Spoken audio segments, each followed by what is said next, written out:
জীবনে কোনো দিন হার মেনো না। একেবারে নিঃস্ব হয়ে যাওয়ার পরেও আরও একবার চেষ্টা করো। ভালো জিনিস পেতে গেলে তোমাকে তার উপযুক্ত কিছু করে দেখাতে হবে। যে জিনিসটা তুমি পেতে চাও সেটা তুমি তখন পাবে যখন তুমি তার যোগ্য হয়ে উঠবে। তাই এই যোগ্যতা অর্জন করতে গেলে তোমাকে অনেক পরিশ্রম করতে হবে, অনেক বাধা বিপত্তি তোমাকে জয় করতে হবে। আর এসবের মাঝে তোমাকে সবথেকে যেটা প্রয়োজন হবে সেটা হলো ধৈর্য। তুমি যদি হাল ছেড়ে দাও তাহলে বস ওখানেই গল্প শেষ, ওখানেই চ্যাপ্টার ক্লজ।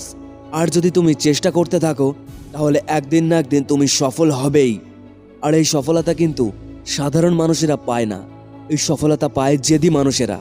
কারণ এই জেদ তোমার ধৈর্যটাকে ধরে রাখার ক্ষমতা প্রদান করবে। রাতারাতি কোনোদিন সফল হওয়া যায় না। যদি রাতারাতি সফলতা পাওয়ার স্বপ্ন দেখে থাকো তাহলে সারা জীবন তোমাকে ওই স্বপ্নই দেখে যেতে হবে, জীবনেও সাকসেস পাবে না। মুখে বড় বড় ডায়লগ মারলে সফলতা আসে না।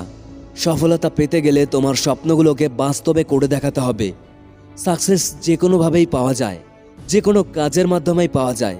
কারণ এই পৃথিবীতে কোনো কাজই ছোট নয়, শুধু সেই কাজের প্রতি তোমার ভালোবাসা থাকা দরকার। সেই কাজটিতে সবার সেরা হয়ে উঠতে হবে, তাহলে সফলতা বা সাকসেস তোমার হাতের মুঠোতে। লাইফে তুমি যাই করো না কেন, লক্ষ্যকে সবসময় ঠিক রাখতে হবে এবং নিজের জেদটাকে ধরে রাখতে হবে। যদি তুমি নিজেই দুর্বল হয়ে পড়ো তাহলে তো গল্প শেষ। এটা কখনো ভেবো না যে তুমি পৃথিবীর সবচেয়ে দুর্ভাগ্যবান ব্যক্তি।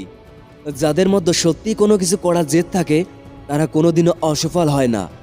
হয়তোবা সফলতা পেতে একটু দেরি হতে পারে, কিন্তু সে সফলতা পাবেই পাবে, কেউ আটকে রাখতে পারবে না। তাই জীবনের শেষ মুহূর্ত পর্যন্ত চেষ্টা করে যাও, এক্সকিউজ দিও না। তোমার আজকে যেই খারাপ পরিস্থিতি তার একটাই কারণ, এক্সকিউজ। যেদিন তুমি এই এক্সকিউজ দেওয়া বন্ধ করবে সেদিন থেকে তুমি একটু একটু করে এগোতে থাকবে। আর এই অজুহাত এমন একটা জিনিস যেটা সর্বক্ষণ তোমাকে পিছনে টেনে রাখবে। তাই তোমার ডিকশনারি থেকে এই এক্সকিউজ নামের বাজে শব্দটাকে ডিলিট করে দিয়ে তোমার যতটুকু সামর্থ্য আছে ততটুকু সামর্থ্য দিয়ে নিজের স্বপ্নটাকে বাস্তবে রূপান্তরিত করার চেষ্টা করতে থাকো। ওই যে আমি একটা কথা বলেছিলাম না যে তুমি কোথায় থাকো, কি করো, কি অবস্থায় আছো, এটা ম্যাটার করে না, বরং এটা ম্যাটার করে তুমি কি করতে চাও, তুমি কি হতে চাও। তাই বস, আর একটা মুহূর্তেও ফালতু কাজে সময় নষ্ট না করে আজ এই মুহূর্ত এখনই থেকে শুরু করে দাও। ইম্পসিবল বলে কোনো কিছুই নেই, সব কিছুই possible. Everything is possible for me and everything is possible for you. তাই একটাবার যদি তুমি জেদ করে বসো এটা আমি করবই, তাহলে তুমি পারবেই। একবার হারবে, দুবার হারবে, তিনবার হারবে, কিন্তু তারপরে তুমি পারবেই পারবে। আরে বস, হার কো জিতনে ওয়ালে কো তো বাজিগার कहते हैं।